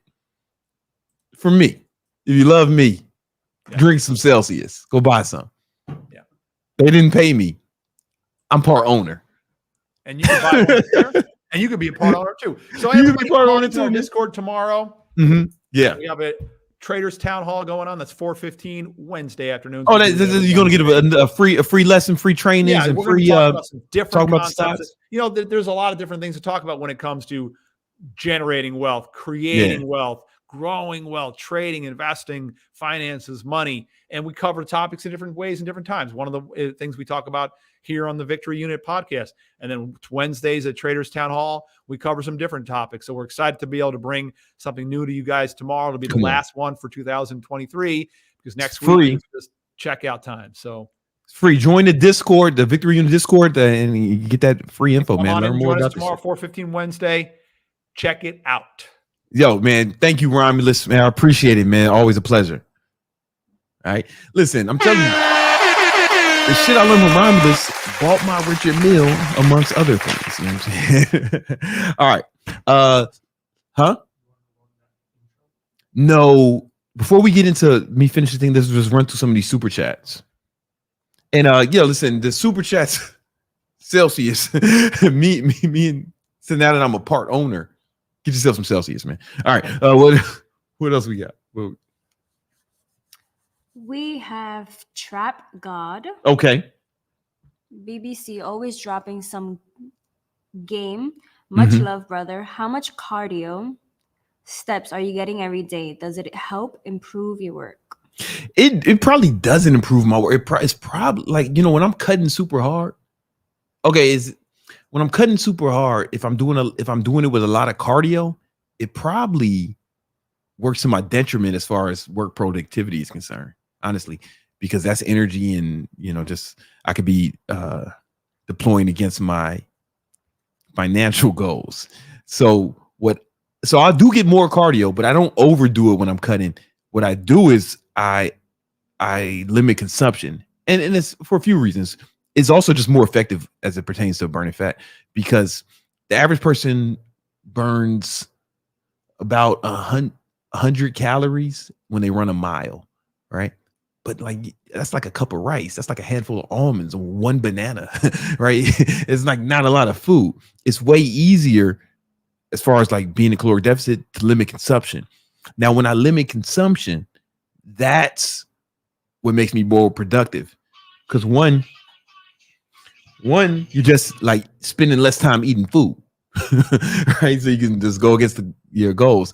And then, eating, especially if you're on a high carbohydrate diet or even a moderate carbohydrate diet, carbohydrates slow you down, man. Fuck what you heard. I know you can get some energy long-term depending on the carbs, but listen, when your blood, carbohydrates convert to glycogen, right? When your glucose levels go above 110, your pancreas secretes insulin, right? The hormone. And that insulin's job is to suck the glucose out of your bloodstream, right? And it'll take it from everywhere. And it does it indiscriminately. It's like a jackhammer. It's not surgical. It doesn't take out just enough. It's going to take out as much as it can find, right? And that's one of the main reasons people get lethargic after they eat. Also, it takes some energy to digest food and, shit of that nature, right? But that insulin spike will cause a huge dip in energy. If you do not believe me, wear a glucose monitor for a month. I did it. And just watch how different foods affect your glucose levels. And then watch how those glucose spikes affect your energy levels. Tell me I'm wrong. You know what I'm saying? After you do that, don't fucking say them shit. Oh, you're wrong. No. Wear a glucose monitor like I did for a significant amount of time. Then tell me, bitch. All right. And then I'm sorry, what were we talking about? Okay. Yeah. So when I'm just eating less and so, just you spend more time fucking working if you're eating less. And then, me, man, I'm going to have a shitload of caffeine, whether I'm cutting or not, but in particular when I'm cutting, and, my preferred method of caffeine consumption has been delicious Celsius, right? They did not pay me. I'll take the money, white boys, if you got it. Believe that. If you white boys want to give me some money, I'll take it. But I'm part owner in the company. You know what I'm saying? I'm part owner. And I need y'all to buy this shit too. So the stock goes up. And when I sell off my shares, I made more money and I can buy more watches and shit. You know what I'm saying? All right. So yeah, it's limiting, to answer your question, limiting consumption helps my productivity more than anything. All right. What else we got? We have Efosa. Mm. Heard of 50 Cent's Power of the Dollar, unreleased. Oh, that was like his first album, man. Yeah, it's old school shit. You know, I don't like that shit is better. I think he became a better rapper when he got shot in the face, because he said he had to like slow down his rapping and be less complex because he couldn't move his mouth as much. And I think that made his music better. I mean, but who am I? The market seemed to agree with me. You know, it wasn't a release. It was a release. It just didn't do very well. It's not considered his debut album, though. I get what you're saying. Yeah. Bringing up the old school. Know Me. Mm-hmm. Know Me, Homie. Can you turn her up a little bit in my headphone? I have a software SaaS product that I sell B2B. Uh-huh. Do you think it's worth learning sales or bringing on A players? Listen, it's worth learning sales. I think you should do both. Learn sales and get A players right now, because you might need, if you can get A players now. Okay, it's double-edged sword, right? Because if you get A players, then they can be demanding, and your business is dependent on them, right? And you're gonna have to pay them premiums because they're A players, right? If you want to get fucking Giannis Antetokounmpo from Milwaukee, man, you're gonna have to pay Giannis mad money.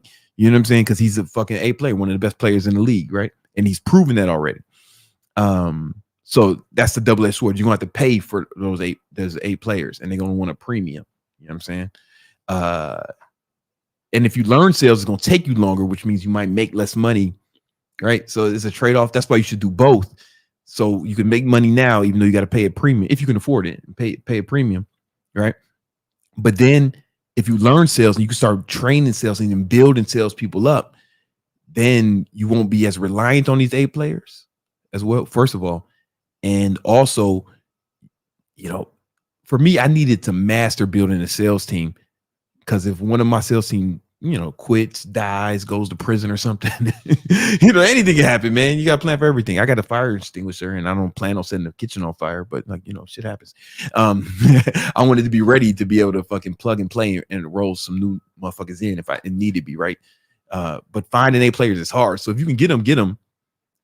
But if you're relying on them and they leave or something happens or whatever, now your business is fucked, right? So if you can learn it while you got them guys, that'd be super dope for you.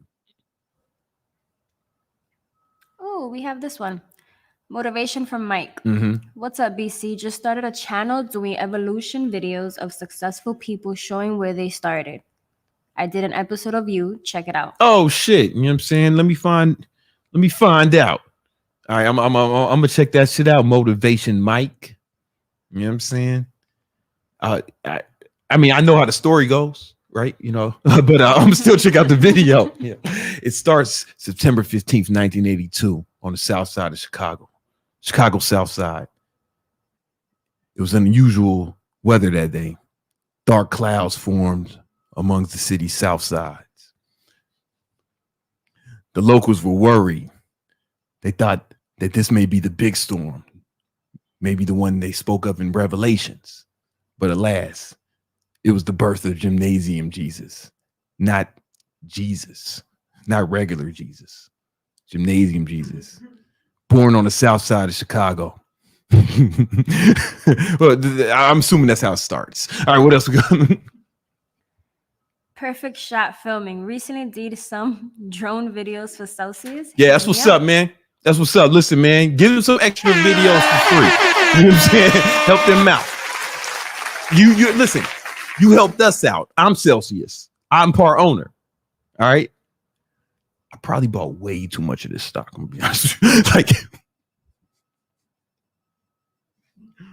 Like I'm in that motherfucker, man. Like if this shit don't work, it's gonna be a problem. Y'all should gamble with me, man. I'm gonna teach y'all how to buy Celsius next week. Celsius stock next week. All right. All right. That we'll get into some more Celsius sponsored super chats. We gotta go back into the video.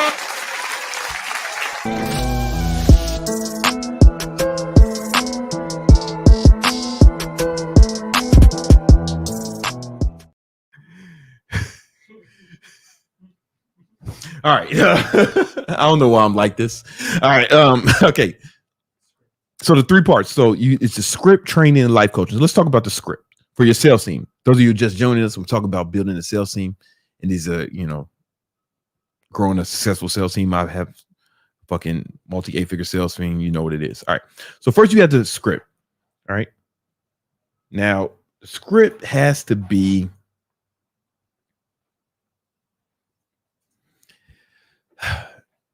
it's weird. So the script has to be,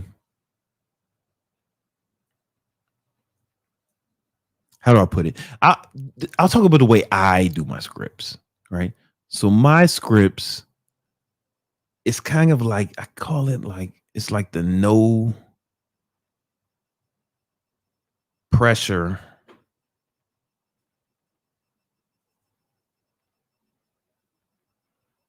sales script. If you're in HTT, you know what I actually give that to you, the no pressure sales script, right? If you're in my high ticket training program. But the way I wrote my script, and I write every script I ever write like this, is I didn't learn this part from Jordan, right? But it's more about asking questions. And Jordan does say the same thing, ask questions.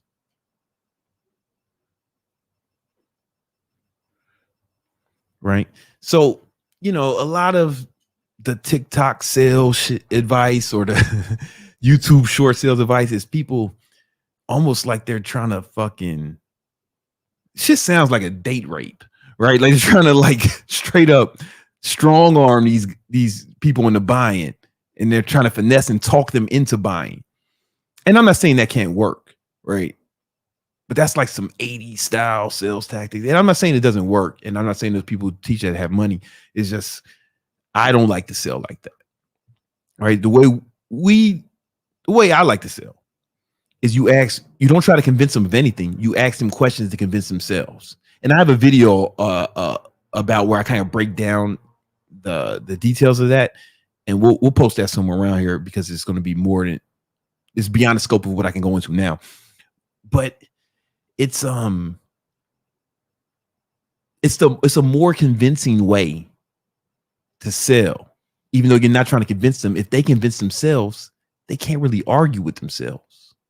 You get what I'm saying? And you won't get any pushback because you're not being pushy, right? You only get pushback if you're pushy.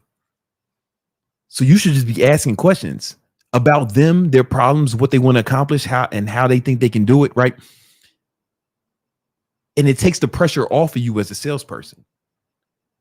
Because if you got to come up with witty shit, all the time, you got to come up with wacky shit to say or memorize wacky lines. Now the pressure's on you.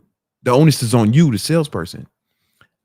I want no pressure on the salesperson, and I want no pressure on the prospect. Right?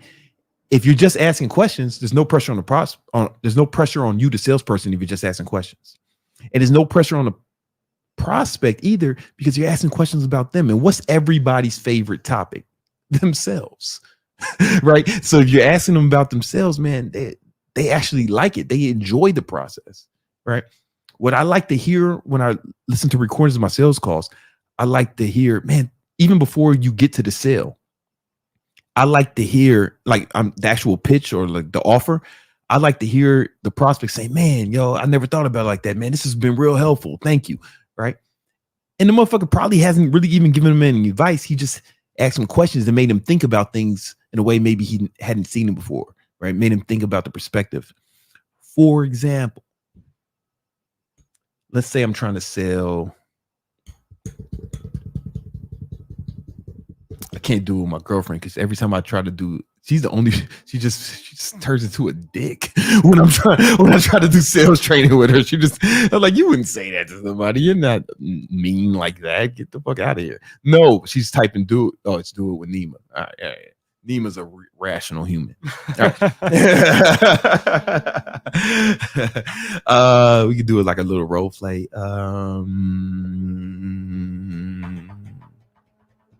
Let's say you're buying from me. What do I want to sell you right now? let's put in the comment. What should I sell? Celsius. That was a good one. Now, here's the thing. I hate that shit. Like, even though it's from Jordan, how do you sell this pen? You sell me this pen, right? You can't go up to somebody trying to sell them a pen. So again, remember, the way I talk about sales team, the leads come to the salesperson.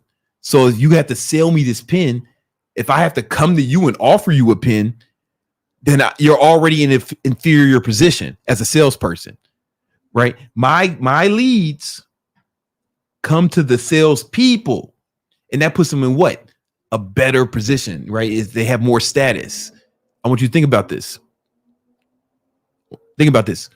Who's easier to have sex with? Some woman you just run up on the bar and start talking to, or the woman who comes to you? You get what I'm saying? The woman who comes to you and says, "Ay, papi, muy fuertes, negro fuertes.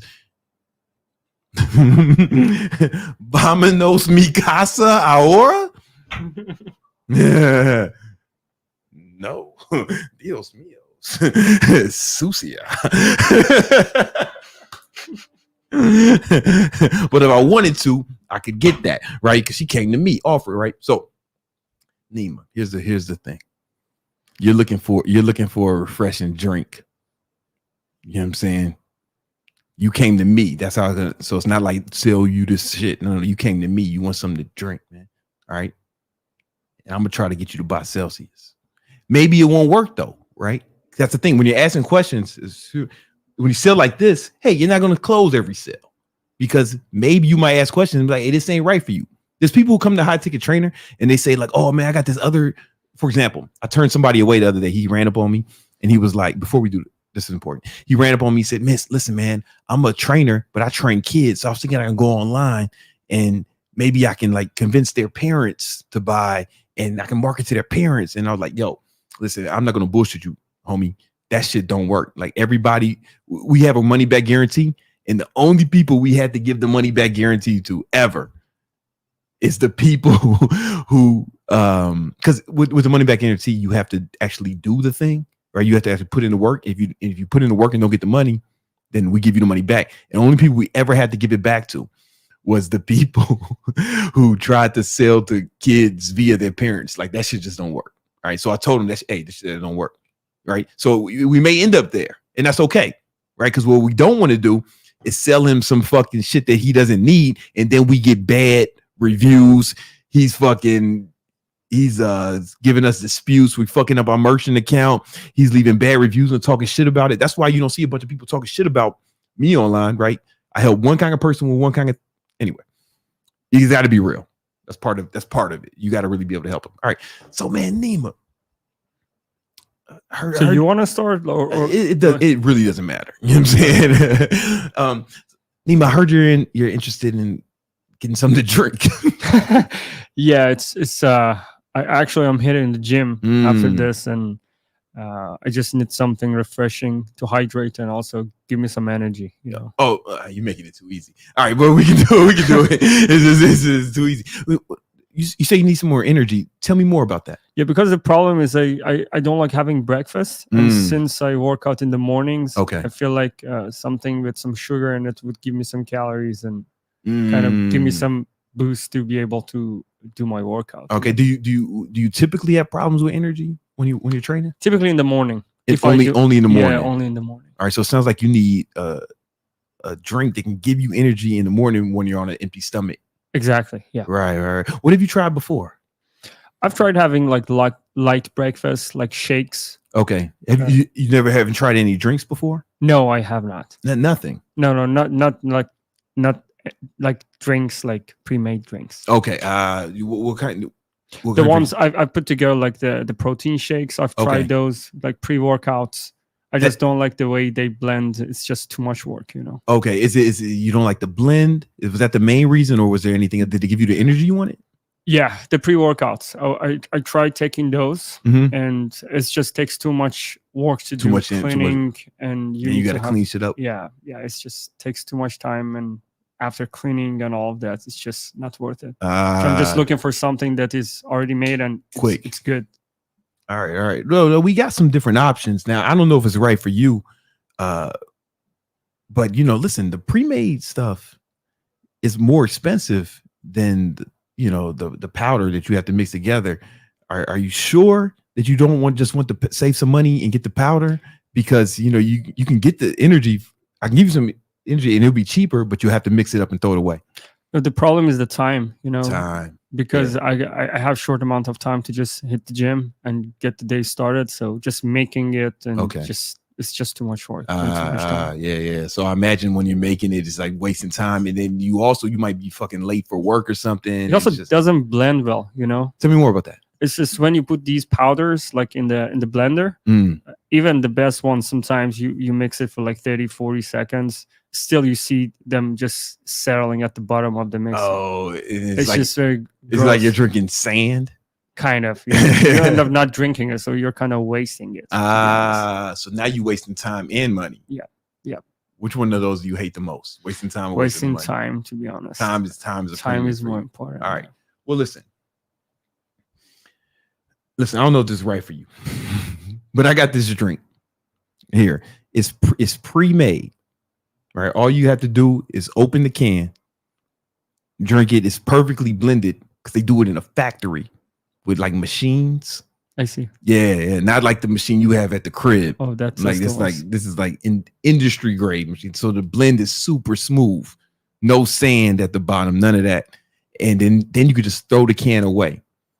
Does it give the boost that I get from pre-workouts? Then what kind of how much boost do you want? Like 200 milligrams of caffeine. 200 milligrams? Yeah, about that. You sure that's enough for you, man? That's a lot for some people. It's okay. Have you had 200 milligrams before? Yeah. Oh, how'd you feel when you had that? I mean, pretty good. I nailed the workout for like 45 minutes or so. That's way better than usual. Yeah. Okay, so it sounds like 200 is right for you. Well, funny you mentioned that. Because not only is this easy and convenient, right? It takes no time to consume and then to dispose of, but it also has 200 milligrams of caffeine. Oh, really? Yeah. Does it come in different flavors? Man, yeah, we got there's plenty of different flavors. Our clients before, right? They really like they really like this kiwi guava flavor. That's our highest selling. People start. I don't know, man. I've seen fights break out when the kiwi when the kiwi guava was sold out. It's been a big problem. And no, but here's the thing. It's more expensive per serving than the powder, and you got to make. But however, you save plenty of time, right? It tastes delicious and it's perfectly blended, right? Just all the sounds like it's perfect for you and it has the caffeine you want. The thing is it's a little bit more expensive, and you got to decide if it's worth that. To be honest, the time that I just want to consume and just throw it away. You've been willing to pay a premium for that. Yeah. Well, sounds like Celsius may be the right thing for you. I'm going to give it a try. I can give it a try to see, like for a week, to see if it actually helps. Okay, man. Yeah. Are you sure you want this one? Because last chance, you can still get the powder. No, I mean, I'm going to give it a try. Based on what you say. Okay, time out. Now that was an easy sale, right? Because it's whatever, we're selling bullshit, right? But I just hope you guys see this. You need to understand that all I did was ask him questions, and then if my product does suit his needs, then I say, oh, it's right here, right? And he kind of sold himself a little bit. And what I do is, this is weird. I actually try to talk them out of it. It's a weird thing. You'll see some people, if you watch old sales, if you watch, he's on subscription now. If you watch old like movies with sales, they say always be closing. I tell my guys, man, always be leaving, bro. Like always be leaving. Because if you're pushy, you get pushed back. But if you pull away, they come to you. Right. So if you listen back, now it was off the top of the head, our scripts are more choreographed than that. But I was like, man, are you sure you want this? Like I was saying, you sure you want some pre-made, man? It's a lot cheaper if you do this, right? He's like, no, I'm sure I want it. Okay, what makes you say that? Right? What's the worst? And then he said all other shit was going on that he didn't like about it. What's the worst part about that? The worst part? No, we're not really doing, I'm just talking. Right. And we kept doing it. And by the end, he didn't feel any pressure. He shouldn't have felt any pressure. Right. But he also talked himself into it. And it seemed like I'm actually not trying to sell him. Because to a certain extent we are. This is weird. To a certain extent we are, because not all customers are good customers, right? You get the motherfuckers who will buy the shit and then leave bad reviews, or they instantly have refund, or just fucking assholes. We want people to be sold on the product, not just give us the money. There's a difference between someone giving you the money and then being really sold on the product or service. So like a lot of this TikTok sales shit, like they kind of strong arm the people verbally into buying, and they trick them. It feels real pressury to me, but I know for a fact, because my friends like do the marketing for a lot of these guys, that they get tons of refunds, and these people they got tons of bad reviews and stuff because the people weren't sold on it, especially like a coaching program where they have to do work after it. They need to be sold on it, and if they're not sold on it, they should walk away. Right? That's better long-term for you and your organization. All right. But then, so you got to write a script like that. And I have videos on how I write scripts like that are kind of better than the shit I just said, right? Off the top of my head. But then there's training. So what we do is every day we drill with the sales team. Like I was running it for a long time. Then I hired an outside guy to do it. And now Brian, he's the head of the sales team. He's running it. My boy Brian. He's and we get training not every day, 6 days a week. 6 days a week. Right? We have trainings in the morning with the sales team. So we do drills. We cover how to handle objections. But I don't want my guys to be great at handling it. Okay, I do want them to be good at handling objections. I'm sorry. But the best salespeople don't get objections, right? Because the person convinced themselves before you even made the offer. So if you're even getting a bunch of objections, I'm kind of like, oh, what the fuck is going on? So what we do is, even on my tracking sheet, we talk about tracking, we track the objections. Where is this shit? It's on here somewhere. Oh, yeah, we track the objections, right? And so there's only 3 types of objections. There's time. I don't have time. Time's not the right time, blah, blah, blah. There's a financial objection. I ain't got the money, blah, blah, blah. Oh, I need to think about it is a time objection as well. Like basically they want to put it off in some other time. Financial is I ain't got the fucking bread. I would do it, but I ain't got the bread. All right. That's a financial objection. And then there's or they say they could say it's too much money, but if you've done a good job, they won't say that. They just say they ain't got it. Right. Then there's a third party objection. This is I need to talk to my wife, spouse, Jesus, Buddha, you know what I'm saying? Fucking pray to, right? Whatever God you worship. But we always want it to be more lay downs. That's not an objection. That's like, okay, man, you get made the offer and then you got it. Right. So out of the calls closed, right? The bulk of them were lay downs, and that's what I want. I don't want. If you get objections, I want you to handle them, but I'd rather they be lay downs because you did so well with the script. I hope that makes sense, right? And then the third part where it could all fuck up is life coaching. You can do everything right, but then something happens in your sales team's life that fucks up their close rate.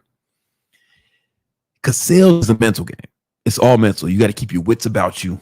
You got to be calm, even if they're not calm, because they might be nervous, especially if they're spending a lot of money. It's nerve-wracking spending a lot of money. You know what I'm saying?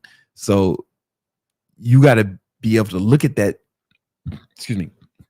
You got to be able to control your state so you can control their state. And it's difficult to control your state because states are contagious. There's something called mirror neurons. Mirror neurons. And these mirror neurons are the reason people like pornography so much, right? Because when you see somebody feeling a certain way, you start to feel it. Or if you see somebody crying, if you watch a sad fucking film, you see that person crying, you're going to feel that shit a little bit, and if somebody's nervous or antsy, you may get nervous or antsy if you're not cognizant of this and you don't like stay firm. And you got to stay firm So they mirror your neutrons. You got to stay calm, cool, right? But if your life is fucked up, it makes it different. You have too much on your mind. So I take this to another level. We track shit in their life. So we track how much each salesperson sleeps. All of us are wearing some sort of fitness tracker. I want to make sure they're getting enough sleep. The average is, they're getting 6 hours sleep. They're young guys, right? They meditate. They got to meditate every day. We're at 90%, right? We track their mood every day. So they got to fill out a sheet. We track their mood. If they hit their macros, there's a few of them who was fucking up that week. If they took their supplements, the fucking easy part. Yeah. they crushed that, taking pills and shakes, right? And then and if they worked out, right? And we track that. We track all this in. This gives me insight. And what we notice is before their close rates fall, these numbers will fall. I notice this every time, particularly the sleep, meditation, move, all of them. If any of these fall, that's a sign to me that I need to like pull one of them aside and start talking to them. Hey, what's going on? And let's fix it. If there's a problem in their life, then I sit there and help them come up with a game plan if I can, because I'm not letting your bullshit fuck with my money. Right now, most of the time it's guess what? Some bitch, right? It's their girlfriend or their wife. You know how these motherfuckers are, man. These people are crazy. And so we got to sit down and come up with a game plan to make this bitch shut up and fucking be happy, bitch. Right? We got to fucking come on the game plan to make this bitch happy so she stops fucking up his close rate, because that's fucking with my money. And I ain't gonna let that happen. So 80% of the time it's some bitch. Sometimes it's some other shit. If they have too much going on in their lives, right? If when every time one of them was fucking moving, the close rates drop because moving is stressful. It's one of stressful. Just shit like that. We gotta let's coach them in their life. And I'm the only person I know who does this with their sales team. This is just a branding thing, tracking these metrics. But I'm also the only person I know whose sales team is closing at 60%. I showed this shit once to one of my friends. He has an organization. He has a business where he puts salespeople with different businesses, right? He'll find you a closer. And I was showing him this, and he just wasn't trying to believe. No way. I don't believe it's not true. I'm like, motherfucker, do you track the shit I track? Are you fucking doing this shit? Are you training with your people every morning? Are you fucking taking charge of their whole fucking life and tracking all these metrics?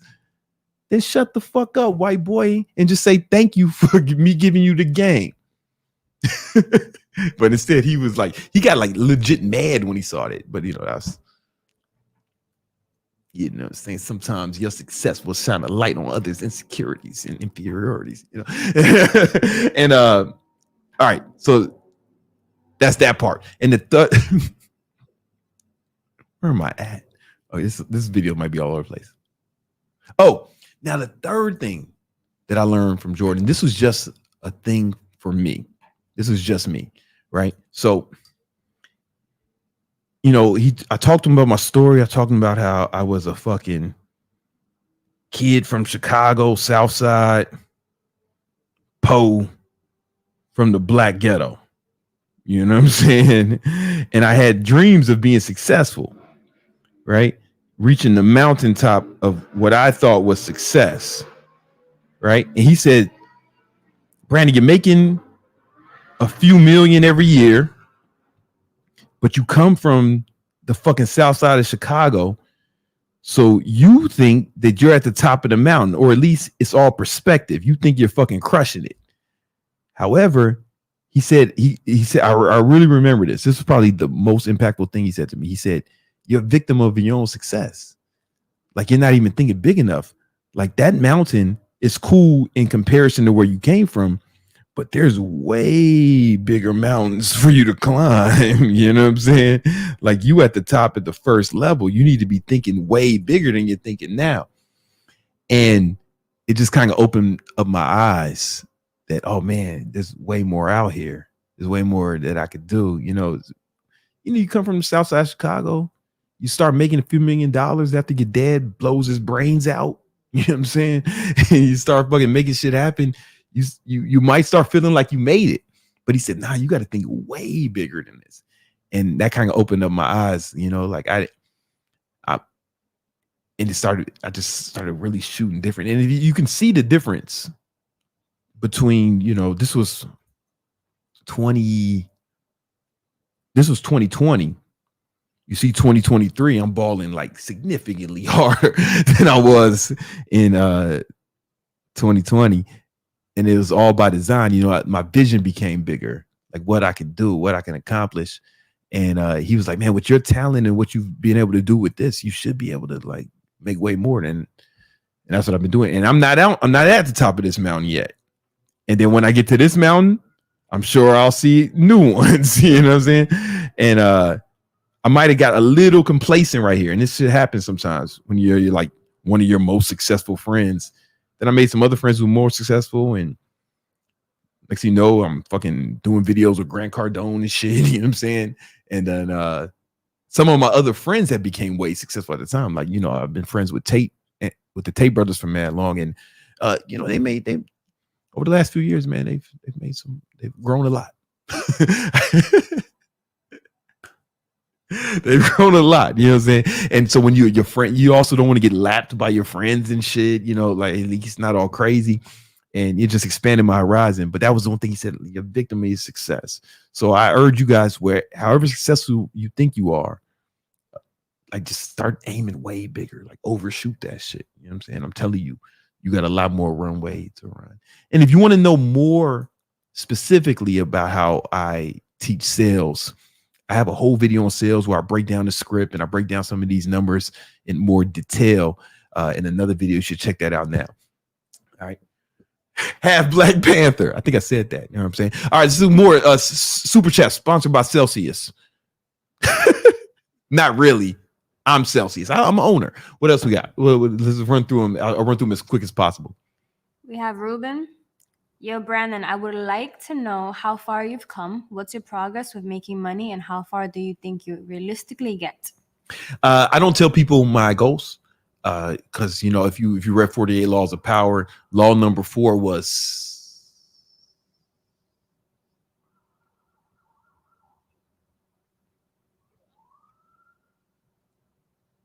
I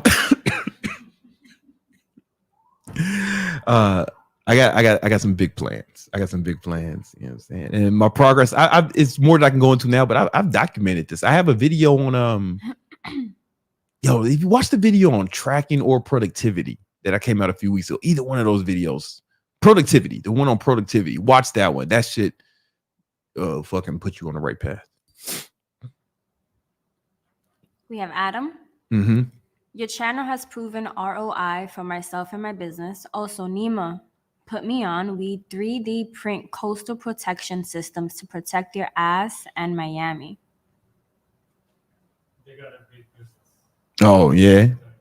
Yeah, Nima, help him out, man. Yo, congratulations, though, Adam. Shout out to you. I don't know what you're talking about in that second sentence, but yo, that's what's up. Nima, man. That was for Nima. What else we got? Let's run through the. We have Hassam. Hi, Brandon. First of all, I would like to thank you for everything you do. I have a question for you. I have a boxing gym and I do $120K a year with it. Congratulations. I would like to scale it, but I don't know where to start. It depends on what you mean by scale it, right? Like if you want to have like more gyms or if you want to make more money in that gym, right? I say you try to make more money in the gym. Easy thing you could do. There was a guy who had a gym, my boy Mac Fitness in Jersey. And the very first thing he did, this is what I do with everybody who comes to me in HET if they own a gym. I said, listen, start getting your clients, the ones that you're not working with, get them on nutrition plan. Start training them nutrition, online nutrition coaching. And we added like an extra $100K a month to his revenue in like the first fucking, I don't know, it took like 3 months. And he was making an extra $100K in revenue because he already had the clients. It's easier to sell to somebody you already sold to, right? It's easier to sell to somebody you already sell to. So you already got clients. You don't have to go get leads. Just start offering them nutrition coaching. But but like really do it right. You know, if you want to talk to me more about that, like I can help you add easy, depending on how big with that business, man, easy 50 to 100K a month. If you're already doing that, I'd be fucking shocked if we couldn't add at least an extra 25K to that business monthly. But congratulations. Oh, you're doing that a year. Okay, my fault. I was thinking it was a month. Yeah, we can definitely add some revenue, maybe not 100K a month off the rip, but like we can definitely add tons of revenue because it's super easy play if you already got a gym. We have extra guac. What protein bars are best for keto? I like the ones by Perfect Keto. Perfect Keto makes some protein bars. Not sponsored to say that. I think I was at one point. They gave me some money. And, but they was cool. Yeah, they make a Nola bar, which is pretty cool. It's keto friendly-ish, but like the actual they just make it with just keto bar, and I get the fucking salted caramel one. That's my shit. Cause I got it, but it might be my salted caramel complexion.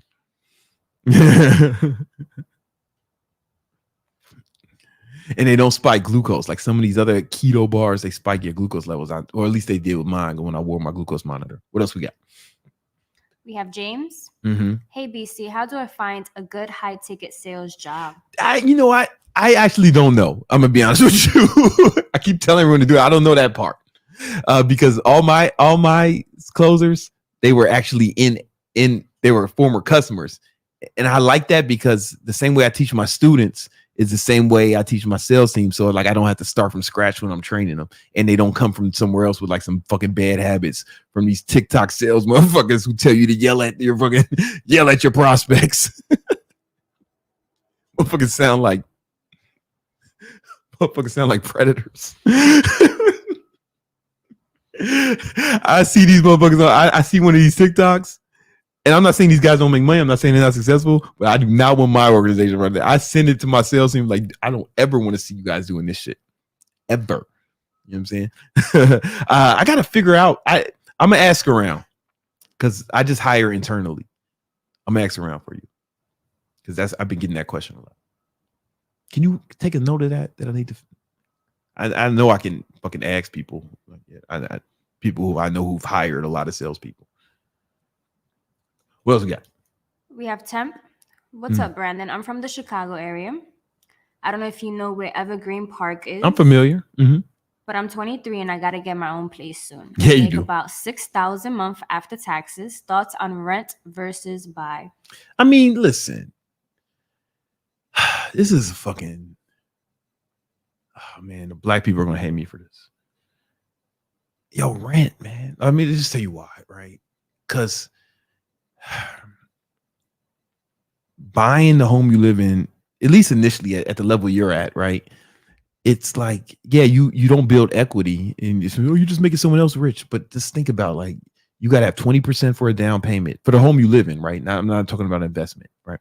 The home you got to have 20% for a down payment, right? If you buy something in Chicago, let's say fucking $500,000, right? So now you got to come up with 25% or 20%. So what's that? $100,000, right? You got to come up with $100,000, right? And then you got to build the equity, blah, blah, blah, blah, blah. And then you got to pay taxes, fees, just fucking paint, wear and tear, repairs, all this other shit. And I know people who bought, who thought, oh man, this home I live in is investment, and they sold the shit and didn't make a profit, right? Like fucking real estate market don't go straight up. You know what I'm saying? And if you count the fucking fees and the fucking taxes and all the other shit, a lot of times it's not a profit. You know what I'm saying? A lot of times it's not a profit. But even if it is a profit, even if you do make a profit, is it more profit that you could have made than if you would have flipped that $100K over and over again? That's what I think about all the time.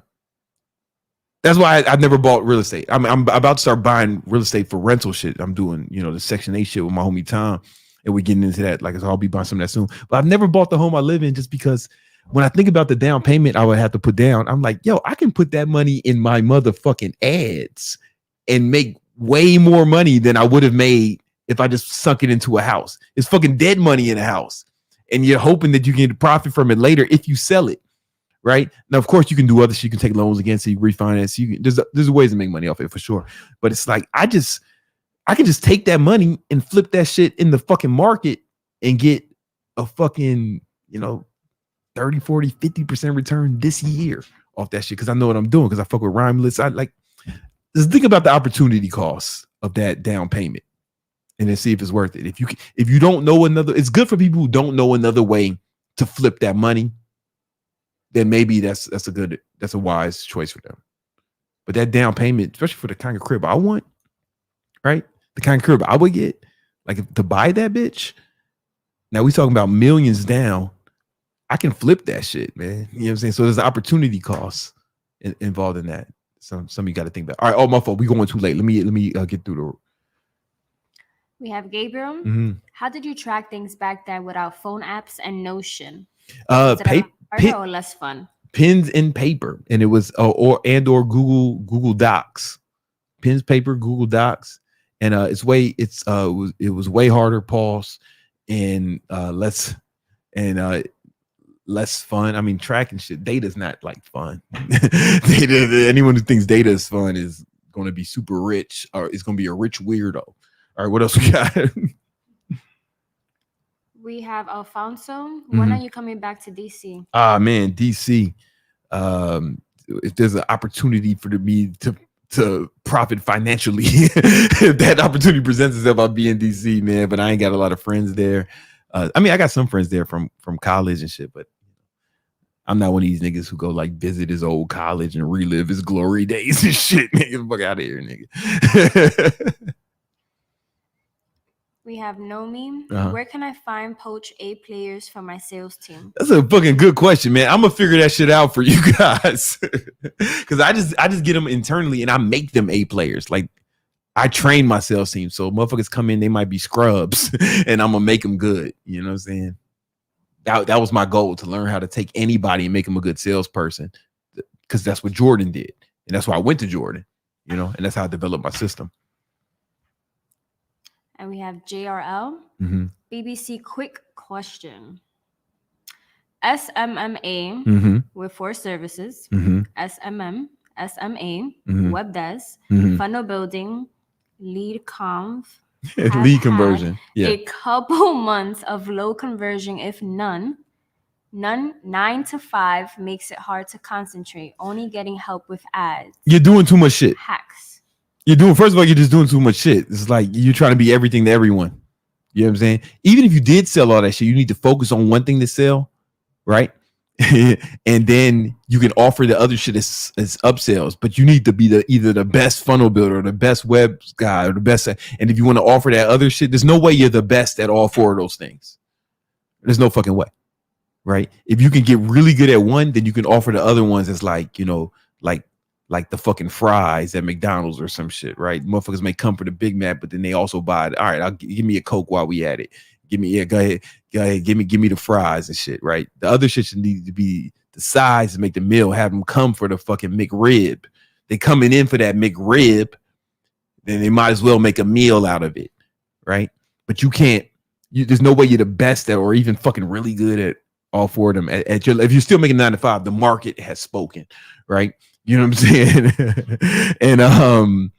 and yeah, you got to find one of those to get really good at them and focus on and lead with that.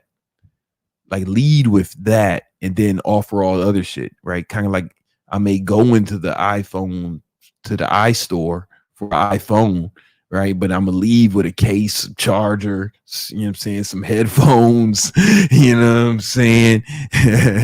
Like I remember, man, you know what I'm saying? Like I bought my iPhone 7, walked into that bitch, it was a 7 back in the day. I walked in the bitch for the iPhone, left with the fucking 2 cases, mad chargers, fucking headphones, and the bitch at the counter's number. You know what I'm saying? But I only went in for the iPhone, man. You know what I'm saying? It was back in the day, long time ago, iPhone 7, baby. You know what I'm saying? I don't even know that hoe. I ain't never call her. You know how I do. It was catch and release. I was just playing the game. All right. Listen, guys, this is one more. All right. Nomi say, but I ain't going to the iPhone store to slang dick and get a. You get what I'm saying? You feel me? I'm sorry. Go ahead. Nomi says, you could be anywhere doing anything, but you are here giving value and respect you, bro. That's a big fact. Thank you for your acknowledgement, Nomi. And with that said, it's been another episode of that Victory Talk. Shout out to you, all my Victinators. We do this every Tuesday, Thursday, live as fuck, all the way live at 7. And make sure you download. There's a few things you gotta do. You gotta sign up for the newsletter, Big Money Methods. I write articles in there. The boys write articles all about making money. It's 100% free. Sign up for the Discord. I got free courses in there. I go live in there pretty frequently. I'm always posting new shit. And buy Celsius, man. I'm as a new owner of Celsius. Buy it. They did not pay me. Hey, I'll take the money, white boys. Holla at me. I'll take some money if you want to give it to me. But I gave you money to buy your company. Better do a good job. All right, y'all. Peace.